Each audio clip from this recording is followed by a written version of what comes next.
అక్షయ తృతీయకి ఇట్లాగా చిన్న చిన్న నైవేద్యాలు పెట్టుకోవచ్చండి. చక్కగా చిన్న చిన్నగా చేసుకుంటే పెద్ద శ్రమగా ఏమి అనిపించదు. నేను కొంచెం ఒక 2 స్పూన్స్ బియ్యపిండి తీసుకున్నాను, రైస్ ఫ్లోర్ అనమాట.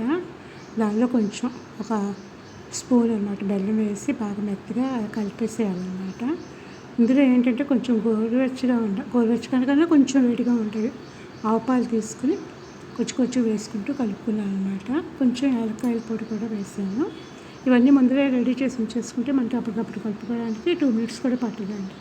కొంచెం గోరువెచ్చగా ఉన్న పాలు తీసుకున్నాను. అప్పుడు ఏంటంటే ఆ బియ్యపిండి కొంచెం ఉడికినట్టుగా అయ్యి టేస్ట్ బాగుంటుంది. చలిమిడికి అనమాట. అప్పటికప్పుడు చలిమిడి చేసుకుంటే అమ్మవారికి చాలా ఇష్టము. మనం పెట్టచ్చు అనమాట. రోజు ఇలా చిన్నగా చేసుకొని దీపం వెలిగించిన వెంటనే ఇలా నైవేద్యం పెట్టుకుంటారండి. దీపానికి చాలా బాగుంటుంది. మీరు అలా చేస్తారనుకుంటున్నాను. ఇది ఏంటంటే ఎండు కొబ్బరి అనమాట. చలిమిడిలో ఎండు కొబ్బరి బాగుంటుంది. పైన ఇలాగనమాట చేసేస్తే కనుక చలిమిడి కూడా చాలా రుచిగా వస్తుంది. ఇలా చలిమిడి చేసుకోండి. ఎండు కొబ్బరి అనమాట అది.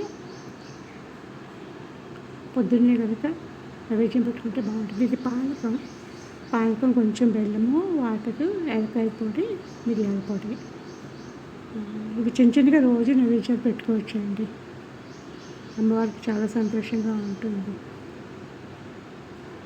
నెక్స్ట్ ఏమో పళ్ళు అవి మనం కోసి పెడితే బాగుంటుంది. యాపిల్ పండు, మామిడి పండు అవి ముక్కలు కోసి తీసి పెడితే బాగుంటుంది అన్నమాట. అవి కూడా ఎంత 2 మినిట్స్లో అయిపోతాయి. వడపప్పు, నెక్స్ట్ ఏమో తేనె అన్నమాట.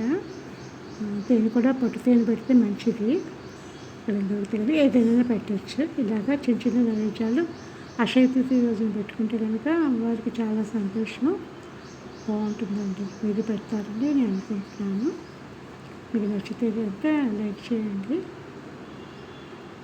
ఓకేనండి.